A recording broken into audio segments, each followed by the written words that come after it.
guten Tag. ഇന്ന് നമ്മൾ ജർമ്മനിൽ ഒരു വെർബിന്റെ കോൺജുഗേഷൻ ആണ് പഠിക്കാൻ പോകുന്നത്.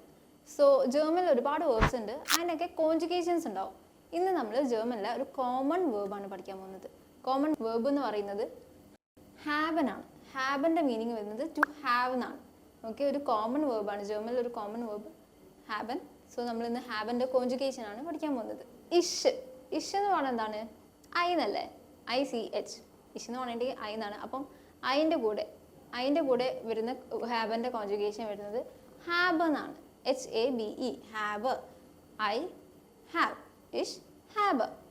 ദു എന്ന് പറഞ്ഞിട്ടുണ്ടെങ്കിൽ യു എന്നല്ലേ? DU, ദു യു. യുവിൻ്റെ ഹാബന്റെ കോൺജുഗേഷൻ വരുന്നത് ഹാസ്റ്റ് എന്നാണ്. ദു ഹാസ്റ്റ്. LZS, ERSIEES, LZS, he, she, it. ഇതിൻ്റെ കോൺജുഗേഷൻ എങ്ങനെയാ? ഹാറ്റ്. LZS, ഹാറ്റ്. വിയർ, WIR, വിയർ നമ്മൾ, വി. അതിൻ്റെ കോൺജുഗേഷൻ എങ്ങനെയാ? ഹാബൻ. വിയർ ഹാബൻ. HABEN, ഹാബൻ. ഇയർ, IHR, ഇയർ. ഇയർ എന്ന് പറഞ്ഞാൽ എന്താ? യു ഓൾ എന്നാണ്. You all. ഇയർ ഹാപ്റ്റ്. HABT, ഹാപ്റ്റ്. നെക്സ്റ്റ് SIE, ഹാബൻ. HABEN, ഹാബൻ. ഈ ക്യാപിറ്റൽ ലെറ്റർ എസ് വരുന്ന യു എന്നാണ് നമ്മൾ പറയാം. അത് ഫോർമൽ യു ആയിരിക്കും. ഓക്കെ, ഈ ദു എന്നുള്ളത് ഇൻഫോർമൽ യുവും എന്നുള്ളത് ഫോർമൽ യു ആയിരിക്കും. ആൻഡ് ഈ വരുന്നത് ദേ എന്നാണ്. ദേ എന്നുള്ള മീനിങ് ആണ് ഈ വരുന്നത്.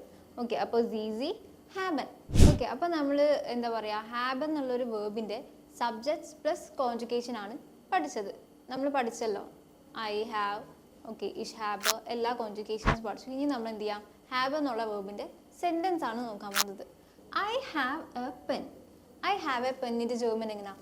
ഇഷ് ഹാബ് einen കൂലി. ഐ ഇഷ് ഹാബ് എ einen പെൻ കൂലി. ഓക്കെ, ഇഷിൻ്റെ കൂടെ നമ്മൾ ഹാബ് എന്നുള്ള വേർബ് കോൺജുഗേറ്റ് ചെയ്യുന്നത് എങ്ങനെയാണ്? ഹാബ് എന്നല്ലേ? സോ ഇഷ് ഹാബ് einen കൂലി. Okay, next do you have A book. Do you have A book? Has ദു ein ബുക്ക്. ഓക്കെ, ഡു യു ഹാവ് എങ്ങനെയാണ്? ഹാസ്റ്റ്. ദു Hearst. So do you have. അപ്പം ഇവിടെ ഹാവ് എന്ന് പറയുന്നത് ഹാസ്റ്റ് ആണ്. എന്ന് വെച്ചാൽ ദു എന്ന് പറയുന്നതിൻ്റെ കോൺജുഗേഷൻ, ഹാബിൻ്റെ കോൺജുഗേഷൻ വരുന്നത് ഹാസ്റ്റ് എന്നാണ്. ദു ഹാസ്റ്റ്. ഇവിടെ എന്താ പറയുക? ഇഷ് ഹാബ് എന്ന് വരും. ഇഷ് ഹാബ് എന്ന് വെച്ചാൽ ഇഷിൻ്റെ അവിടെ ഹാബിൻ്റെ കോൺജുഗേഷൻ വരുന്നത് ഹാബ്, അതിനോട് അവിടെ ഇഷ് ഹാബ്. ദു ഹാസ്റ്റ്. ഹാസ് ദു ein ബുക്ക്. അപ്പോൾ ഇവിടെ ഹാബും ഇവിടെ ഹാസ്റ്റും വരുന്നതിൻ്റെ ഡിഫറൻസ് എന്താണെന്ന് മനസ്സിലായില്ലേ? ഇവിടെ ഹാബ് എന്ന് വരുന്നത് ഇവിടെ ഇഷാണ്. അവിടെ സബ്ജക്റ്റ് വരുന്നത് ഐ എന്നുള്ളൊരു സബ്ജക്റ്റാണ് വരുന്നത്. ഇവിടെ ഹാസ്റ്റ് വരുന്നത് യു എന്നുള്ള സബ്ജക്റ്റാണ്. ദു എന്ന് പറയുമ്പോഴത്തേക്കും യു എന്നാണ്. ഒരു ഇൻഫോർമൽ യു എന്നാണ്. നമ്മൾ ഇൻഫോർമൽ ആയിട്ടുള്ള ഒരു സെൻറ്റൻസ് ആണ് do you have A book എന്ന് പറയുന്നത്. സോ ഇവിടെ ഹാസ്റ്റ് ആണ് നമ്മളവിടെ യൂസ് ചെയ്യുക. സോ എന്താണ് സെൻറ്റൻസ് വരുന്നത്? ഹാസ് ദു ein ബുക്ക്. ഓക്കെ, സോ നെക്സ്റ്റ് ഹി ഓർഡർ she has a phone. He ഓർഡർ ഷീ. ഹീന്ന് നമ്മൾ ജർമ്മനിൽ എന്നല്ല പറയാം. ഷീക്ക് നമ്മൾ എന്നും പറയും. ഓക്കെ, നമ്മൾ പഠിച്ചില്ലേ? RZS. And has a phone. ഹാത്ത് ein ഹാൻഡി. ഹാസ്, ഹാറ്റ്. RZSൻ്റെ കോൺജുഗേഷൻ വരുന്നത് ഹാറ്റ് എന്നാണ്. സോ ഓർഡർ ഹാറ്റ് ein ഹാൻഡി. ഫോൺ ഹാൻഡി. HANDY, ഹാൻഡി. And next we have time. We have time.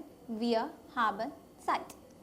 Wir haben. നമ്മൾ ഹാബൻ്റെ കോൺജുഗേഷനിൽ നമ്മൾ wir haben എന്നല്ല പഠിച്ചിരിക്കുന്നത്. wir haben. So wir haben Zeit. ടൈമിൻ്റെ ജർമ്മൻ Zeit എന്നാണ്. ZEIT. Okay, Zeit. Wir haben Zeit. Next you all have no time. You all have no time. അതെന്താ? ihr habt kein Zeit. you allന് നമ്മളെന്താ? ihr എന്നല്ലേ പറയാം. ihr habt, habt. ഇയറിൻ്റെ conjugation വരുന്നത് habt എന്നാണ്. So ihr habt kein, no kein, time, Zeit. ihr habt kein Zeit. Okay, നമ്മൾ നേരത്തെ ഹാബിൻ്റെ conjugation പഠിച്ചപ്പോഴത്തേക്കും പഠിച്ചതല്ലേ എന്ത്? You all എന്ന് പറയുന്നത് ഇയർ എന്നാണ്. അതിൻ്റെ കോൺജുഗേഷൻ, ഹാബിൻ്റെ കോൺജുഗേഷൻ വരുന്നത് ഹാപ്റ്റ് ആണ്. അപ്പോൾ നമ്മളിവിടെ ഹാപ്റ്റല്ലേ യൂസ് ചെയ്യേണ്ടത്. So ihr habt kein Zeit. Okay, next last sentence do you have the paper. നിങ്ങളുടെ കയ്യിൽ പേപ്പർ ഉണ്ടോ? അത് നമ്മളിങ്ങനെ ജർമ്മനിൽ പറയാം ഹാബൻ സി ദാസ് പപ്പിയർ. ഓക്കെ, അപ്പം സീസിൻ്റെ കോൺജുഗേഷൻ വരുന്നത് എങ്ങനെയാ? ഹാബൻ അല്ലേ? സോ എന്താണ്? ഹാബൻ സി ദാസ് പപ്പിയർ. ഞാൻ പറഞ്ഞു ഇതൊരു ഫോർമൽ സെൻറ്റൻസ് ആണ്, ഇത് ഫോർമൽ യു ആണ് വരുന്നത്. സോ ഹാബൻ സി ദാസ് പാപ്പിയർ. പേപ്പറിൻ്റെ ജർമ്മൻ വരുന്നത് പാപ്പിയർ എന്നാണ്.